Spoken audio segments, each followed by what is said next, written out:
turns over. What's that process been like of guys getting to know each other and get rolling as a team? Yeah, I mean, we really focus on the competitive nature this year, and in that compete mode, when you compete against everybody, you kind of getting closer at the same time because you see how hard the guy next to you is working. It's making you work harder. So we've grown together, and our chemistry's gotten better just from our work ethic, honestly. So that's been a good aspect for us. What does that competitiveness look like? What does that look like in the fall? Is it all baseball competitions, or is it some stuff outside of baseball that your coaches said you're doing too? Yeah, I mean, when you look at as a team, what we want to do every year, we really focus on our compete. So, I mean, anything you can think of this year was basically a competition. First thing comes to mind is just kind of our scrimmages, just kind of like the pitchers. I mean, there's something on the line every time, and there's a punishment for losing. So it's kind of that sore feeling after every time, and you just want to go and win the next day. But I mean, we had BP competitions. We had competitions at the beginning of the year, just lifting and doing sleds and stuff like that. So just in every aspect, honestly, has been to compete. What's the worst punishment you had for losing? You know, we've had some pretty bad ab workouts that last a little too long. A lot of running, a lot of pulls, more than I would like, but part of it.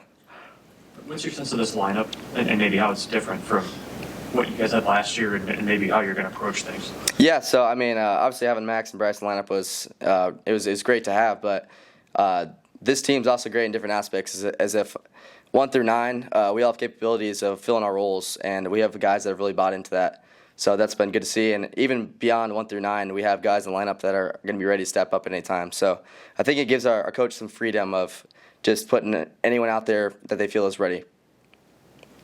Your teammate who was just up here, Drew, when you think of Drew and you hear his name, what do you think of as a player and as a person? You know, Drew's grown a lot through the game. He's a leader, just even though he's younger than me. He's a great spokesman, and he pushes everyone around him to be the best they can be. So I look up to Drew, and I can see how hard he works and how hard he pushes the people around him. What's the personality of this team, this group of guys right now? Just like I said, it's the compete. It's the don't care what day of the week it is, don't care who we're playing. It's the go out and dominate and do the best we can. So that's be great teammates to each other and treat every day like it's the only one we were guaranteed. You had a chance to work pretty closely with Coach Sirianni, and if so, what have been some of the biggest takeaways so far? Yeah, I mean, Coach Sirianni's a little quiet at first, but he's really grown on us. I mean, he's a great guy, great coach. He's worked very closely with us hitters, and I look forward to talking with him and getting to see his insights every day with the hitting.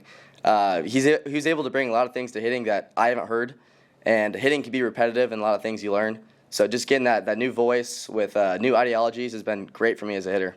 What have been some of those insights that he's been throwing at you guys? Just honestly different cues in your hitting. Like we talk a lot about my back shoulder and kind of the direction with that. Just kind of new drills and throwing my hands out there in new places and just kind of stuff like that. So just a lot of new things. When you came back from that hamstring injury, did that linger a little bit? Did that hold you up a little bit last year? I mean, yeah. I mean, it sucked, honestly. The whole hammy was not ideal, but just did the best I could to recover, and when I was ready, just stepped in and do the best I could. And you're healthy now? Yeah, 100% healthy now, yep. What do you make of the pitching staff, and who are some guys that maybe you're less than keen on facing live? Yeah, I mean, our pitching staff is very deep for sure. There's a lot of pitches that you don't like facing. One that comes to mind is Bobby Olson. He's got a curveball that I'm not a big fan of, honestly, but I'll be very glad when I'm behind him. But I mean, Casey Dice comes to mind too. Great slider with a sinker combination that, once again, I'm not very keen on. But honestly, I could go on and on. We have a very deep pitching staff, so I'm excited to see them.